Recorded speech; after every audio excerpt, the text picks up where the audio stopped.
Le réalisateur ukrainien Oleg Sentsov a été condamné à 20 ans de prison pour avoir résisté à l'occupation de sa Crimée natale.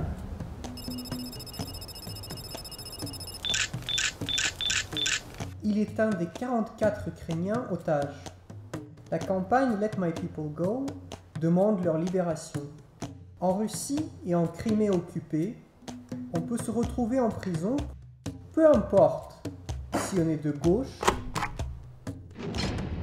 ou de droite, ou même pro-russe.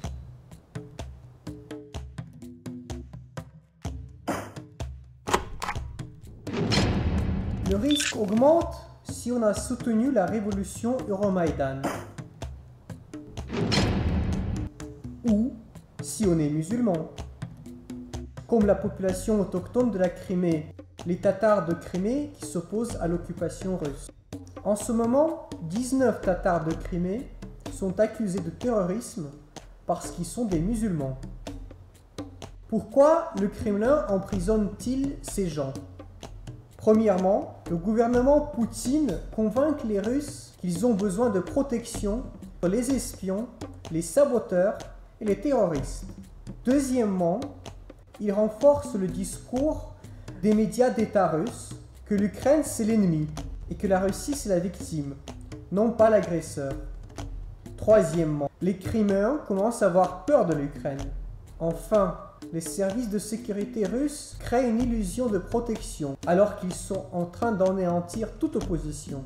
À cause de ça, la Russie est en train de monter de toutes pièces des accusations contre eux. C'est pas compliqué.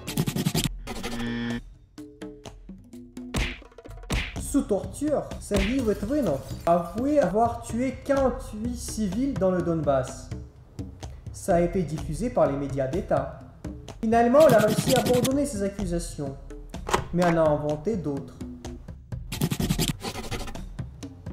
Kvykh et Karpiuk ont été accusés d'avoir combattu en Tchétchénie, à un endroit où il n'y avait pas encore eu de combat, et d'avoir tué 30 soldats, dont la mort a été documentée à d'autres endroits. Ils ont été torturés et tout avoué.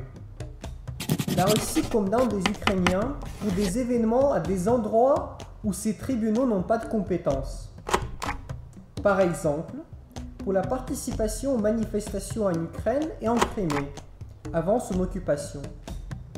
Mettre les journalistes en prison n'est pas un problème pour le Kremlin. Un journaliste ukrainien, Roman Sushchenko, travaillait à Paris et écrivait sur l'influence russe en France. Il a été arrêté lors d'un voyage privé à Moscou, accusé d'espionnage. Des dizaines d'enfants se retrouvent ainsi sans parents.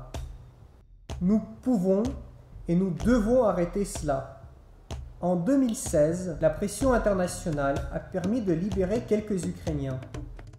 Comment aider?